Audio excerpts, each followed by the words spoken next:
Isang linggo bago ang laban kontra kay Timothy Bradley, nag-break muna sa training si Manny Pacquiao para makasama ang kanyang pamilya. Pero ang dapat sana'y tahimik na family day, binulabog ng isang di pa nakikilalang lalaki na sumugod kay Pacman. Alamin ang mga detalye sa report na ito. Gaya ng nakagawian, pahinga muna si Manny Pacquiao sa pag-iensayo noong linggo.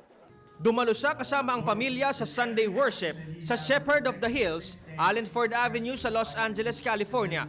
Dito, sinabi ng preacher na si Dave Stone kung paano magagamit ang talento para magbigay karangalan sa Diyos. His gift is boxing.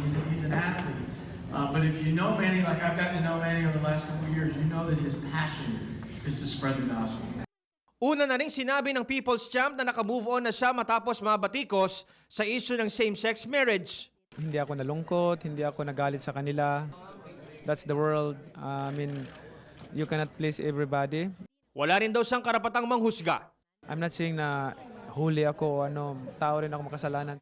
Hindi naman matiyak ng Top Rank kung may epekto ito sa pay-per-view numbers ng laban niya kay Timothy Bradley sa linggo, Manila time. I don't think we'll really know until the numbers are in. It's hard to project because most people buy the day of the fight or the night of the fight. Pero ang ilan, mukhang di pa nakaka-move on sa issue. Ito kasi ang tinuturong dahilan ng pagsugod kay Pacman sa parking ng isang Japanese restaurant sa Hollywood kahapon. Base sa mga ulat, palabas ng kanyang kotse ang pambansang kamao nang sugurin at pagmumurahin siya ng isang di pa nakikilalang lalaki. Kwento ng personal assistant ni Pacman, napigilan ng isa nilang kasama ang lalaki na umambang susuntukin ang 8th Division World Champion. Hindi na pinalaki pa ni Pacman ang insidente at inutusan ng kanyang security team na pakawala na lang ang lalaki na pinaghihinala ang isang Amerikano. Samantala, may alas daw ang kampo ni Desert Storm kung paano matatalo si Pacquiao.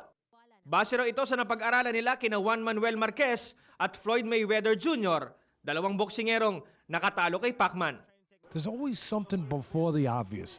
Before the great Manny Pacquiao explodes forward with those surges, there's always something before that. Si Bradley naman, isa lang ang hangarin. Getting a win with a legend, an icon in Manny Pacquiao, a fighter that's been reigning for over a decade. Right there, you can be remembered forever by beating a fighter like that. Jeff Caparas, News 5. Be sure to come back. Use 5 everywhere. Copyright 2016.